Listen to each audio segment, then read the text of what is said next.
ว้วอนวันทาเจติยายังทินพนมไพรพระมหาธาตุวัดกลางอุดมเวทเนาคูเขตขันบารมีสีเฮืองหอมงามส่องแสงธรรมลำเลื่อนไพศาลด้วยเดชาคุ้มค่าเมบานกวมเก่ากะมอมขอว่าผู้ขาศรัทธาบ่สูญน้ำห้อยบุญเจ้ามาแฝงเฝ้าเฮาโฮมกลมใสส่งสาเสียงเยียงยินย้อนทวินเป็นเมืองวงเฮืองใส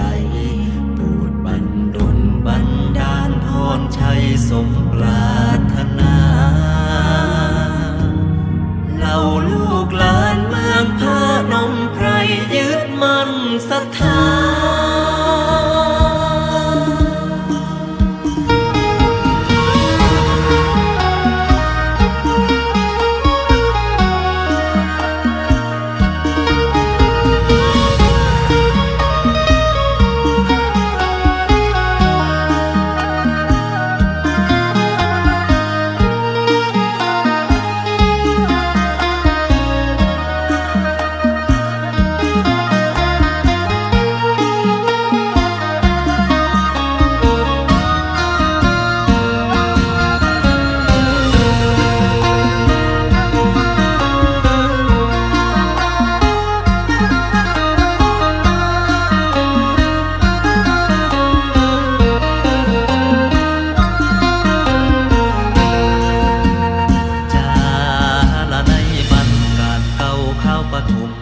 ชนชาวขอมหวังไปสร้างธาตุพนมบนผู้กำพา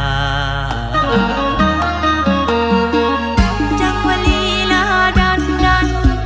ดาวไปบ่หอดบังเล่าย้อนเขาสร้างเสร็จก่อนแสนอาวรคือดาวย้อนมาบุญแต่งสร้างพระมหาธาตุเจดีย์ที่วัดกลางอุดมเวทเขตอาณาเป็นสถานเจติยสถิตยังตั้งอยู่บุญคำสู่ว่าซอยสู่ขานิ่งดูลำเลียงฝูงข้าอยู่สุญาและจังใดน้อมนำคำอัญเชิญพระบรมสารีริกธาตุแก้วแก่นสู่ดินแดนสมมาตรแม่นประดิษฐานคุ้งแคว้นถนอมไว้บูชา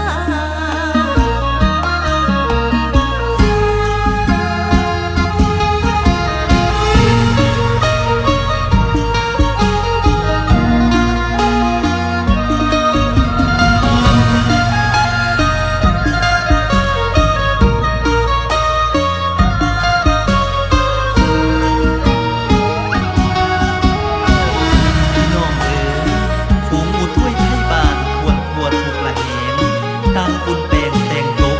ยกย่อต่อตังถ้ากังซอยสืบสานประเพณีเดิมเก่าเต้าเอาบุญบังไฟนั่งเงินซองเสกสลองศรัทธาพวกพี่น้องมันแก่นดาดีน้อมวจีมโนไม้มาดหมายอภิวาทโน้มองค์พระมหาธาตุโอภาสแสงแจ้งตะงานวัดกลางอุดมเวทภูเมืองบานลูกหลานได้สืบผิดห้อยนี่แลพวกเสื่องเฮาโอมนะโมกะพุทโธเป็นเขาข้าขอเว้าเขาเรื่องมีมาเจติยาองค์พระมหาธาตุปะชาลาดซอยซื่นยินดีย้อนว่ามีศรัทธาตั้งต่อตั้งแต่พ่อและแม่พาทำเมื่อถึงยามวันเพ็ญเด้อเจ้าเดือนเจ็ดเต้าเอาบุญบังไฟใหญ่ไฟแสนไฟลานฝูงไทยบ้านมาฟอนแหนสองมือเพนไว้นาดวาดทาสมเขาซาบุญป่าจำปีป่าเพนีแต่เดิมดาทอนศรัทธาทวนไหลลังเลี้ยงมาถวยบูชาองค์พระมหา ดังมุ่งมาตรสมปรารถนาตุลิยา12ห้องทรงทั่วเขตทรงขอเพิ่งสมภารให้ลูกหลานสำลานซอยซื่นโอ้เฮาโอ้พวกเสืองเฮาโอ้เฮาโอ้ละพวกเสืองเฮา พนมไพรเมืองแสนล้านสาต้นย่างใหญ่สะคือยิ่งพระธาตุมิ่งขวัญร่วมใจบุญบังไฟเพ่งเดือนเจ็ด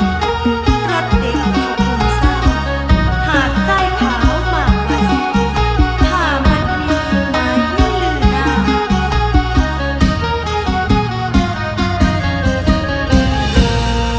เอาลา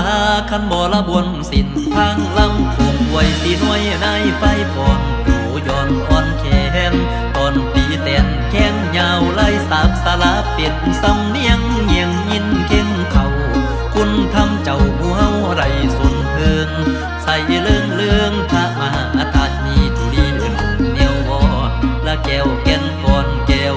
แก่นก่อนองค์บวรมงคลสุภาพลโดนดานอาภิบาลคุ้มเขียนสิทธิเดชคือสามหาลุนคุณนั่งแล้วนั่งนาว่าคุณนั่งหลอมขนมขายอยู่ดีบาลามีหุ่งแจ้งจังแสงสุริยาพามหาธาตุอยู่เดโชตุงแนบเนาว่าเฝ้าแฝงแย่งยันเป็นโตใส่กันรวมเก้าปุ่มแก่ว่านั่งนานั่งนาคอยขนิ่งแลเตืองฝูงขาอยู่บ่ไหวของพญาไทยมวลหมู่กิเลสสั่งว่าได้พังเทมวยหมอดมอนหมุดเมียนเทียนทุกไตขอพรวอนกล่าวฝูงประชาทั่วดา